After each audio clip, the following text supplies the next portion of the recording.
I never thought I'd be the one to cut ties with my family.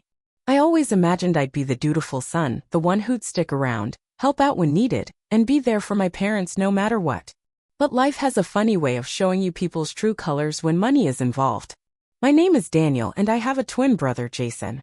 Growing up, we were always treated a little differently. Jason was the golden child, athletic, popular, the one who could do no wrong in my parents' eyes. I, on the other hand, was the quieter one. I preferred books over sports, computers over parties. It wasn't that I resented Jason, I didn't, but I always knew that between the two of us he was the favorite. Still, I never thought it would come to this. We both graduated from college at the same time on the same day. It was supposed to be a proud moment for our family. Jason had gone the traditional route, studying business, while I had taken a different approach. I had started working online when I was 16, freelancing, saving every penny I could. By the time we graduated, I had a decent amount of money saved up, not enough to be rich, but enough to be comfortable. The day after graduation, my parents surprised Jason with a brand new luxury car, a sleek black BMW. He was ecstatic, jumping up and down, hugging our parents like they had just handed him the keys to a mansion. I was happy for him truly, but I couldn't help but feel a little curious. What about me? I didn't expect a car, that wasn't my style. Maybe a watch, a heartfelt letter, even just a simple, "I'm proud of you" would have been nice. But when my dad handed me an envelope, I felt a weird pit in my stomach. Inside was a bill, a long list of numbers, amounts, and final totals. I stared at it, confused. What is this? My mom smiled as if she'd just given me the best gift in the world. It's only fair, Daniel. You've been working for years, you've saved up so much. It's time for you to help out the family. My dad nodded. Jason doesn't have anything saved up yet. He'll need help getting started in life. But you're responsible. You've got money. This is just a small way for you to contribute. I felt my blood run cold. They weren't giving me a gift, they were handing me their debt. They expected me to pay for them while they rewarded Jason with a luxury car. And they actually thought this was fair.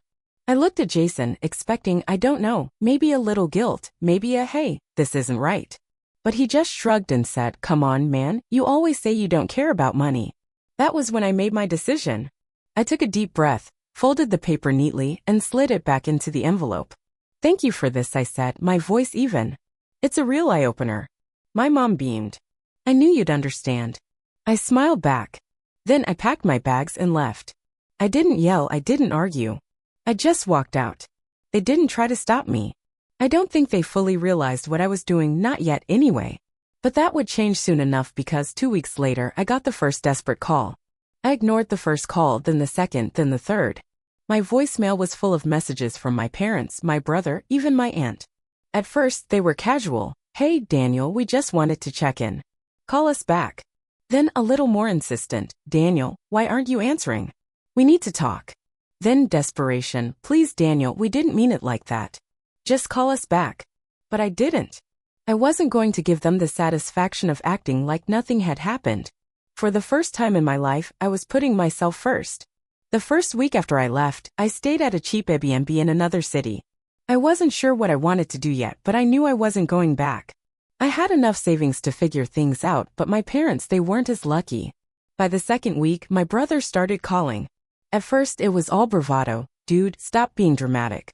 Just come back already. I blocked his number. Then, my mom switched tactics. Daniel, sweetheart, we're struggling.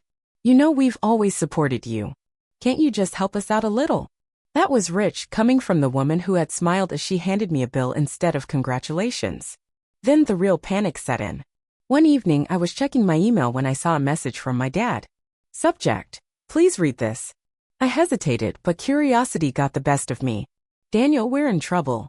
We took out some loans we can't pay back and we thought we could handle it, but things are getting worse. Jason doesn't have the means to help us and we thought you wouldn't mind. You've always been so independent, so responsible. We misjudged the situation and for that, I'm sorry. But we need you. Please at least call us back. I stared at the email for a long time. It was the first time they had even come close to admitting they were wrong. But it still wasn't an apology, not really. They weren't sorry for how they had treated me, they were sorry that I had left. And now their perfect golden child wasn't enough to fix their problems. For years I had watched them favor Jason, give him everything, make excuses for him, while expecting me to be the responsible one. And now, when their choices had finally caught up to them, who did they turn to? Me. Because Jason, the son they had spent years prioritizing, wasn't capable of helping them. I closed the email without responding. Then a few days later, I got the call that changed everything. It was my aunt, and for the first time, I hesitated before ignoring it. I stared at my phone for a moment before deciding to pick up. I didn't know what to expect from my aunt. She wasn't as involved in the drama, but she'd always been somewhat of a peacemaker between me and my parents. Daniel, her voice was soft, almost pleading, "Can we talk for a minute?" I sighed. About what?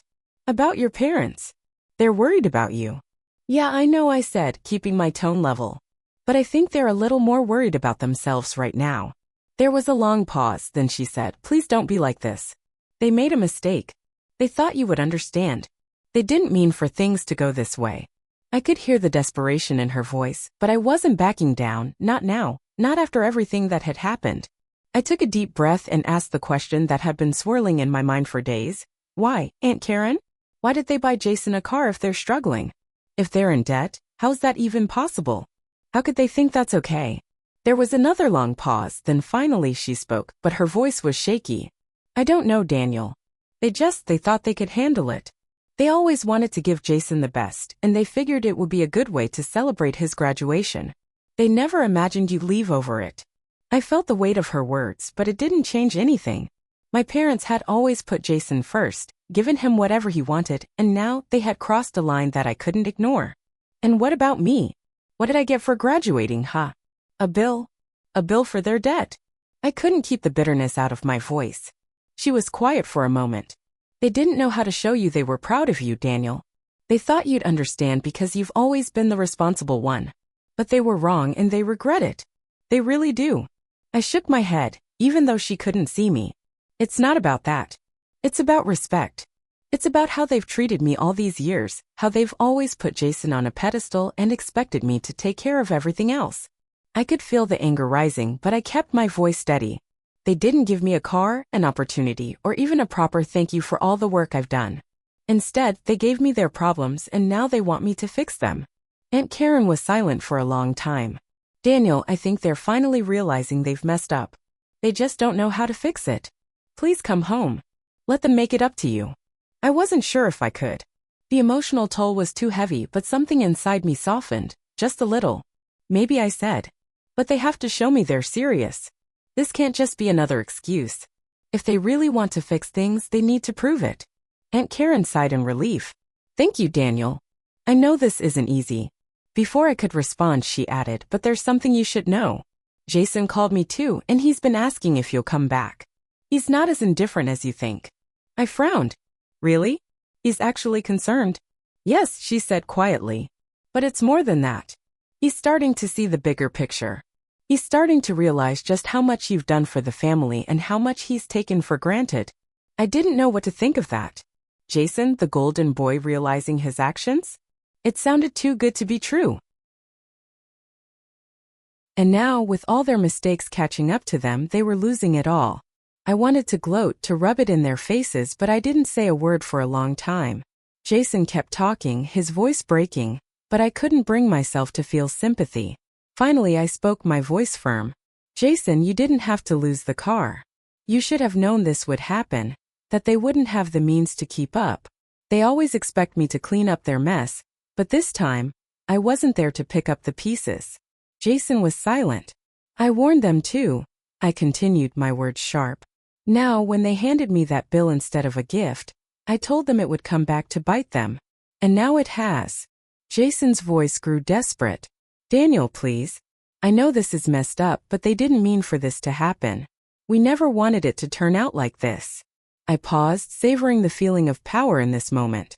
I had finally broken free from their grip, from the years of being second place. You know what, Jason? I said coldly. Maybe it's a lesson they needed to learn the hard way. If they'd been a little more thoughtful, they wouldn't be in this situation now. I hope it stings. Jason started crying, and for a second I almost felt guilty. But then, the image of my parents' smug smiles when they handed me that bill flashed in my mind. I didn't feel guilty. Jason's sobs echoed through the phone, but I didn't offer comfort. Instead, I hung up. And for the first time, I felt a sense of justice. The scales were balanced, and my family was finally learning the consequences of their actions. The next few days were quiet. I kept to myself, staying in the Airbnb, not responding to any messages or calls. I wasn't even checking my phone much, except to catch up on work. Felt freeing, honestly. I didn't have to deal with anyone's drama anymore. Then, on Sunday afternoon, I got a call from an unknown number. I was about to ignore it, but something inside me told me it was time to face it head-on. Picked up. Daniel. My mom's voice came through, shaky and desperate. Please, can you just hear us out? I didn't answer immediately. Instead, I leaned back in my chair, slowly exhaling. It had taken them this long to come to me, and it felt good to know they were finally on the other end of the phone. Daniel, we know we messed up, she continued. We never should have put all that pressure on you. We should have been better. We're so sorry. Please come back. We'll fix everything. Just come home. I could hear the pleading in her voice, but it didn't move me. This was the same woman who had always told me to be responsible while giving Jason whatever he wanted. The same woman who, instead of appreciating my hard work, had handed me a bill for their failures. Mom, you're sorry? I said slowly, letting the sarcasm drip into my words. You're sorry for what, exactly? Buying Jason a car while I was left to handle your mess? Is that what you're sorry for? Or are you sorry because you had to sell it? There was silence on the other end. I could almost hear her brain trying to process that, the reality of what she had done sinking in. Daniel, we never meant for things to get this bad, my mom said, her voice breaking now. Please just come back. We'll do whatever it takes to make it right. You're still our son, and we love you. I rolled my eyes even though she couldn't see me. It felt almost pathetic, hearing her beg after everything they had put me through. I'm sure you love me, I said, my tone flat. But love doesn't fix years of favoritism and neglect. You didn't think about me once when you made those decisions, not once. I paused, letting that sink in. Then I added, and frankly, I don't need your apology. It's too late for that. You should have thought about this before.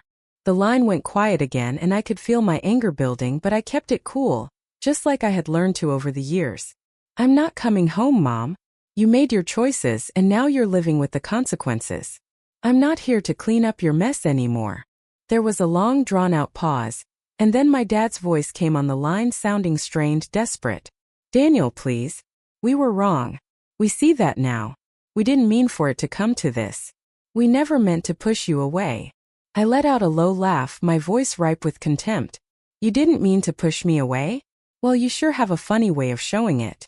You bought a car for Jason, handed me a bill, and expected me to just keep taking it. You didn't push me away. You kicked me to the curb. Please, son, my dad's voice cracked. We were just trying to give Jason something. We wanted him to feel proud of his graduation, and we thought that would make it right. But we've realized it wasn't worth it. Not if it meant losing you. It almost felt like they were groveling now, and the power was entirely in my hands. You're right about one thing, Dad, I said, my voice sharp. You lost me. And you're not getting me back just because you've suddenly realized your mistakes. I paused, letting the silence stretch out between us. I'm done here, I added coldly. So keep your apologies, keep your guilt. And next time you want to celebrate someone, maybe think about who you're leaving in the dust. Without waiting for a response, I ended the call.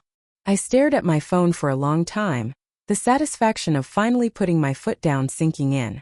They had taken me for granted for far too long, but now they knew what it felt like to lose me. I could hear their apologies echoing in my mind, but it didn't matter. They had had their chance, and now they would have to live with the consequences. Weeks passed after that phone call, and I didn't hear from them again.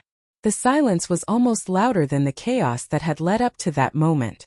I kept going about my life, working, enjoying the peace and freedom I'd fought so hard to create. Then one afternoon a package arrived. It was from my parents. I stared at it for a while, unsure of what it could be. The thought of them trying to contact me again made me hesitant, but curiosity won over. I opened the package.